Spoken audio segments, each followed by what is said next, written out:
ठीक है.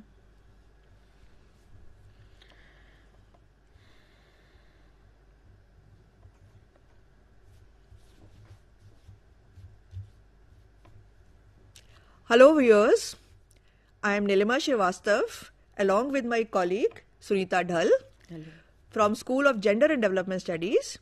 We are going to talk about what is research problem, how it has to be formulated and presented and used in a research, and what are the advantages and disadvantages of not coming up with a proper research problem.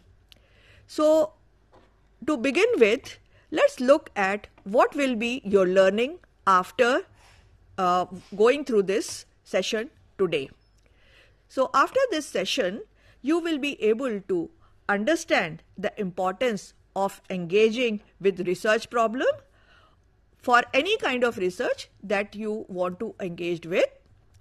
You would also be able to look at issues that may arise during the course of your research and why it becomes too narrow for you to come up with expected outcome, and also the strategies to broaden and strengthen the research problem.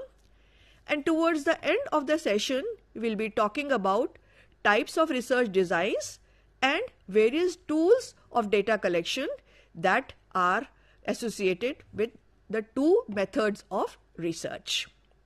Now, before we move ahead, let's look at what is research problem. How do we define it? How can we explain it?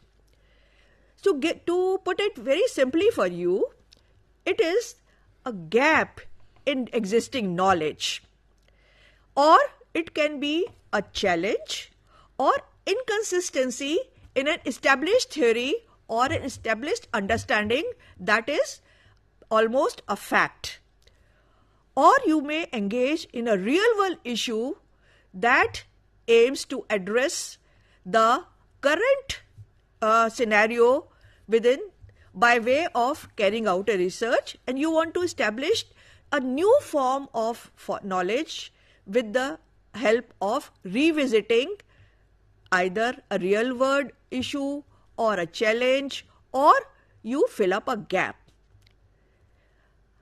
It can also be the central idea. It can be explained that research problem is the central idea or the principle that guides any research. It is the core subject matter in the area you intend to work on. Basically, research problem also relates to the aim of any research that a researcher wants to engage with. Now, to quote Linda Lane, she says that research problem makes it easy for a researcher to investigate as well as to come up with an important part of a research, that is writing. It focuses your attention towards what we want to say. That means that research problem guides two very important outcomes of research. That is the focus that has to remain while carrying out the research and documentation for dissemination of research. So, the importance of formulating a research problem or coming up with a research problem is to give a good basic understanding or kind of the fundamental basis on which a research stands. So, now we can look at what are the strategies adopted if a researcher is not able to expand on his or her research topic. Yes, thank you, Professor Srivastava. So here we are going to look at the strategies, how, what are the strategies to be adopted to narrow a topic, because we are looking at the area of doing research. Sometimes we ask our learners that in which area you would like to work, and they reply women and work, but that is an area or a domain within which you would like to. But again, women and work cannot be the research problem here. You have to narrow down. And it is based on different indicators. The first is aspect, components, methodology, place, relationship, time period, type, and combination. You can see it has been given by Linda Lynn in her compendium. So aspect is choose one dimension or lens to read, review, and research. Like we always say that in feminist research studies, that if we are working use feminist lens, feminist framework perspectives to understand the research problem. Components, that is identify the variables, dependent, independent, external variables, or the unit of analysis of your research study. Methodology, process to gather information and analyze it. And therefore feminist methodology is very important because it combines the theory or the concept, then tools of data collection, and then techniques of data analysis, interpretation, and go to discussion and conclusion. Therefore, methodology here is very important. Then place, the geographical unit of analysis, where you can't just say, I would like to work, on Rajasthan or in Rajasthan or Odisha or any other states. We have to specify depending on the nature of problem the learner has taken up for research.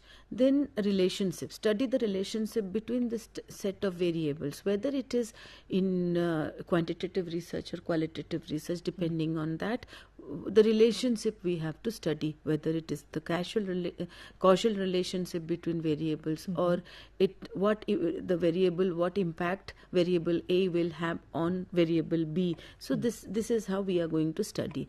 Time period, indicate the scope of the research, which means that whether this research topic is research problem is valid, particularly in looking at the contemporary situation, contemporary crisis, or the phenomena of its importance.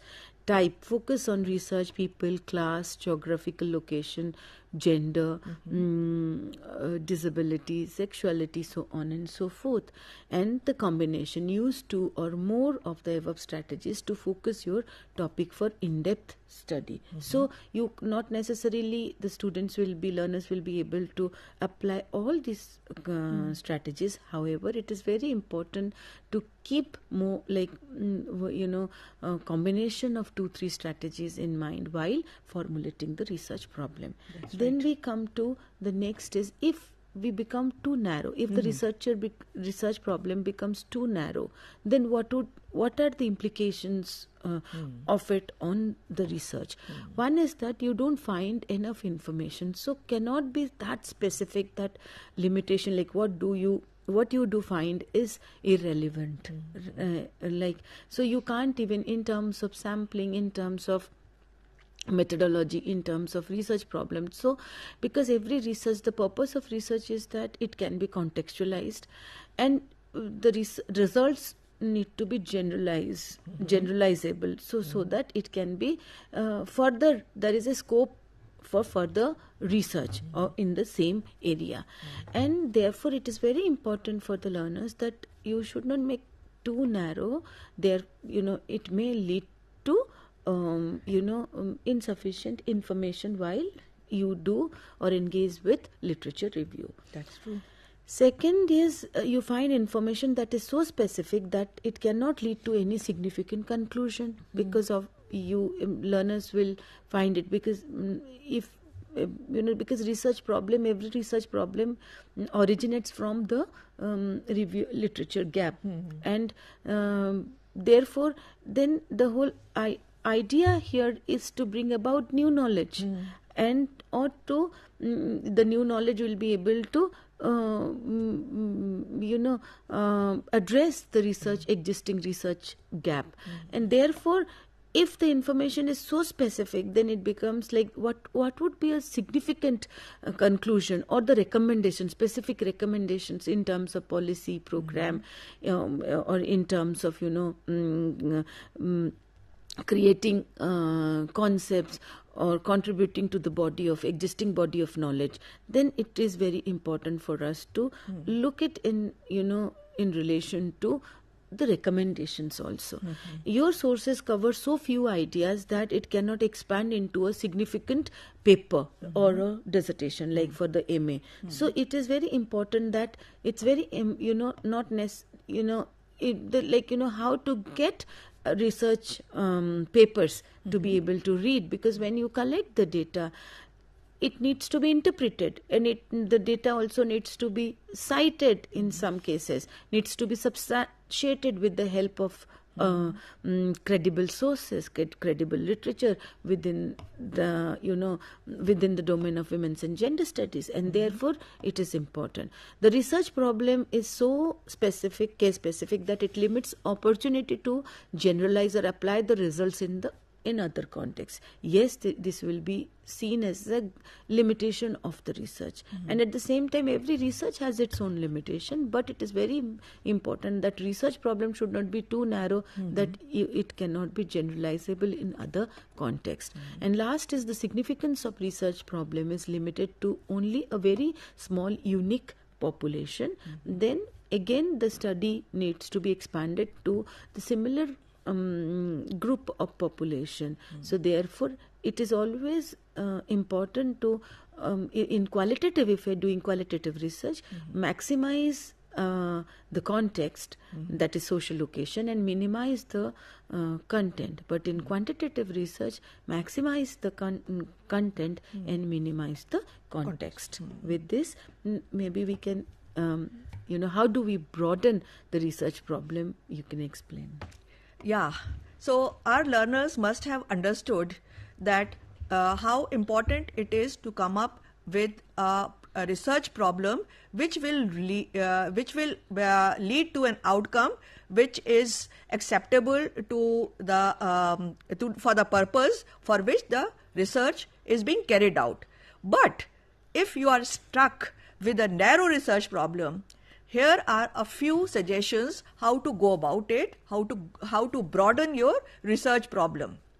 The most simple way and the logic that can be applied for broadening is to find out why, what, how, who, where, when.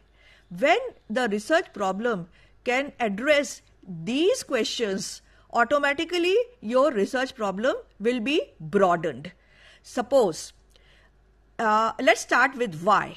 As soon as you put the question that why are you taking out why are you carrying out the research that you intend to take up, immediately you can relate to the rationale, because you have gone through the review of literature, or you have gone through the policy documents, or it is a requirement of the funding agency where they have already given you that why it is important for the research to be carried out in the field.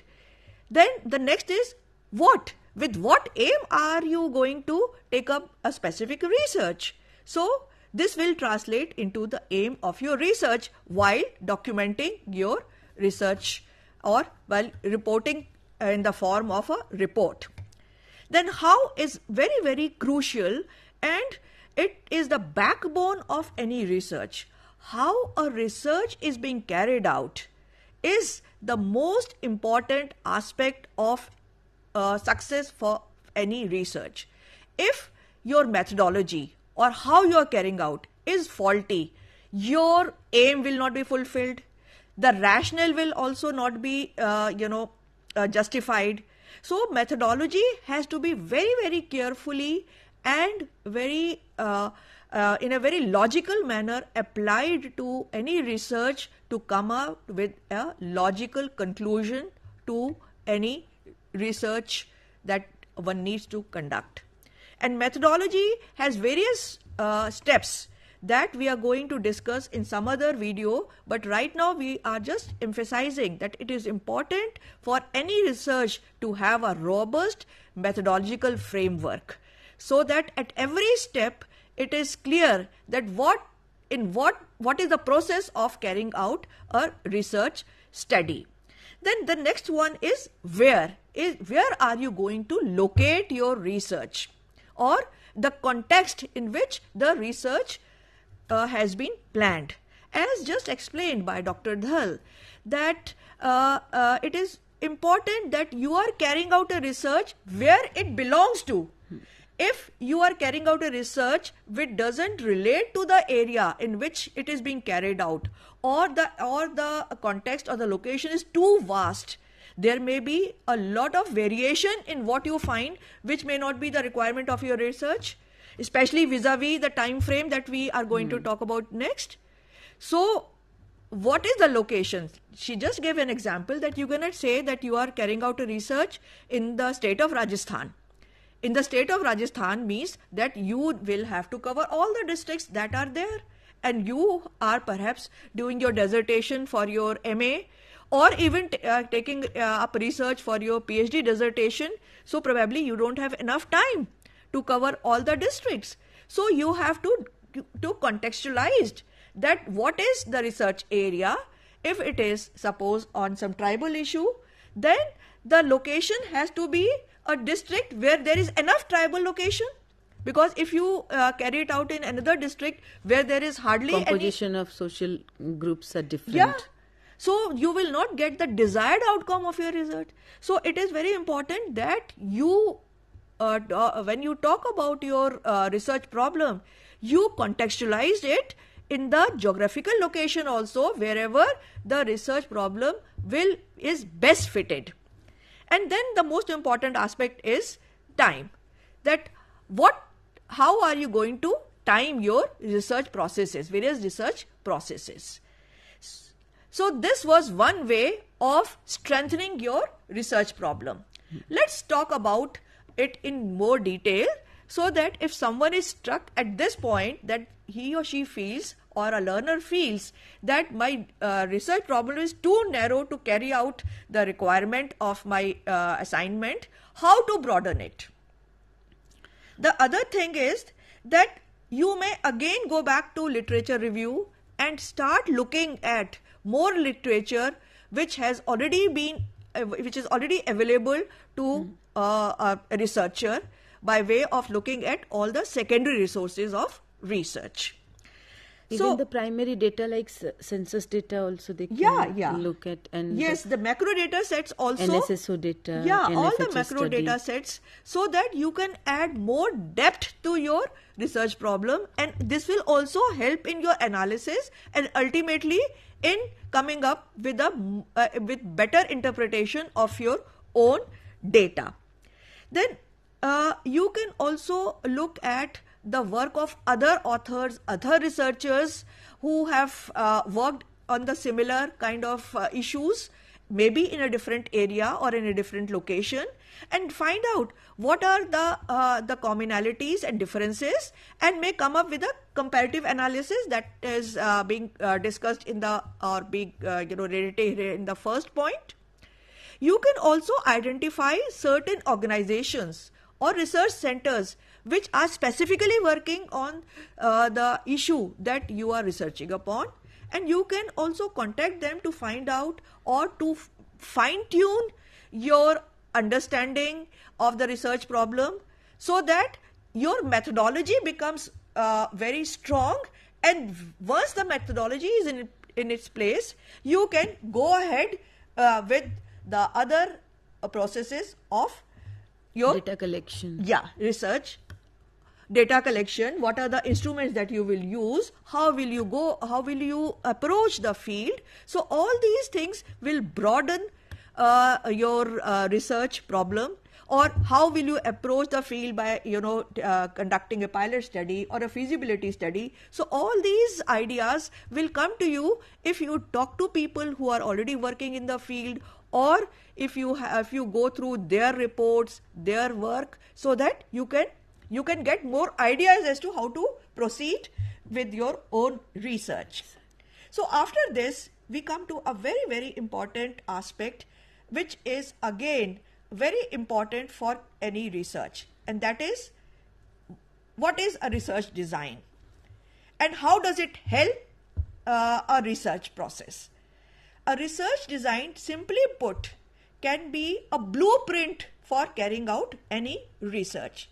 See, suppose if you take up any project in your day-to-day life also, you also come up with a logical planning as to how you will go about simply any activity for the day. So research design is a systematically arranged steps of carrying out research. As it shows on your screen, that it comprises of steps that a researcher follows to complete the research, which broadly involves the following steps. Asking research questions based on the theoretical assumption, which is again, coming from the research problem. Your research problem will lead to formulation of research questions, and research questions have to have the backing of theoretical assumptions.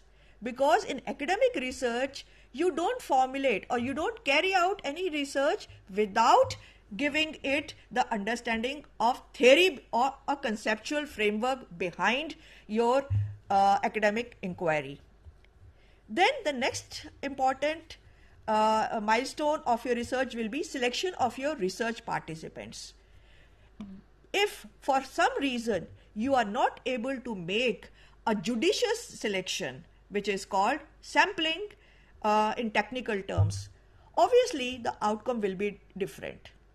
Suppose you are carrying out research on domestic violence in your neighborhood, and you think that I can go and talk to anybody because domestic violence is such a common issue that everybody has understanding of what is common domestic violence, how does it happen.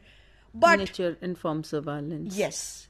But until unless you have substantial number of people who have faced the problem, your understanding and your analysis and your result of the research will not be a complete understanding of the process. You may talk to other stakeholders or other people in the community to substantiate or to have a finer understanding, but your sample has to be primarily of those women or those unit of analysis, if it is a gender based, like survivor of domestic violence. Survivor. And it can be domestic violence can also be perpetuated on men. So if you want to further broaden it, you can make it like how much of it is related to gender, and then it will open up a lot of other nuances of domestic violence. But here I will again remind you of what Lane has specified, that you have to keep your focus of the research in mind and then choose a sample. It is not that is out of enthusiasm you think that okay, now men also face domestic violence, so let me include them. So you have to keep in mind what is the scope as well as the other dimensions of research problem that you have just defined, whether it falls. And if you are an enthusiastic researcher, you may add some aspects, but you cannot digress from your research problem, because otherwise you will go in a different direction. So in this sense, if we say that we just discuss that what is the importance of research designs. Let's now talk about what are the various research designs that are available to a researcher who wants to conduct research in the domain of women and gender studies. So when we go to types of research design, you can start with action research, case study research, causal research, cohort research design, cross-sectional design, and descriptive design. But it is like that we are going to take it up in future. It's very important, we thought, since there are different kinds of research design, we must see like basic difference you find in terms of method, that is qualitative and quantitative research. So when I say qualitative and quantitative research, so there the selection of sample will differ, the tools of data collection will differ, and the you could see a kind of a separation between theory and methods. And in quantitative research, there is a dominant form of data representation which is statistical in nature, and the analysis will include univariate statistics, bivariate statistics, and multivariate statistics. If we go for qualitative research, you have the sampling is dependent on purposive sampling, and then the data is collected through detailed description of cases, and methods and theory are inseparable. So in quantitative you have concepts as well as methods, but data also can speak for itself. In qualitative, theory and methods are inseparable. From theory you are designing the methodology. Therefore conceptual framework will lead to methodological framework. And data analysis is less formulaic in nature, which broadly include content analysis, narrative, discourse, and conversational analysis. So here, we move on to to the concluding the session, and what are the questions that we are engaging with. I would request Professor Srivastava to conclude. Yes. To conclude, let me say that research problem is very, very important to be focused upon before starting any research. Yes. After that, once you are firm with your research problem, then go on to the research design and then go for the methodology. If you will follow these steps logically, your research will lead to the ultimate outcome that you are looking for, and it will be useful for you for gaining your own understanding of research processes, also will be useful to other researchers, and policy makers, and maybe it is useful for society in general. So thank you for being with us, and I hope that you enjoyed the session and you found it useful, and you can come back to us anytime. Our contact details are available on SOGDS page of IGNOU website. Thank you so much. Thank you.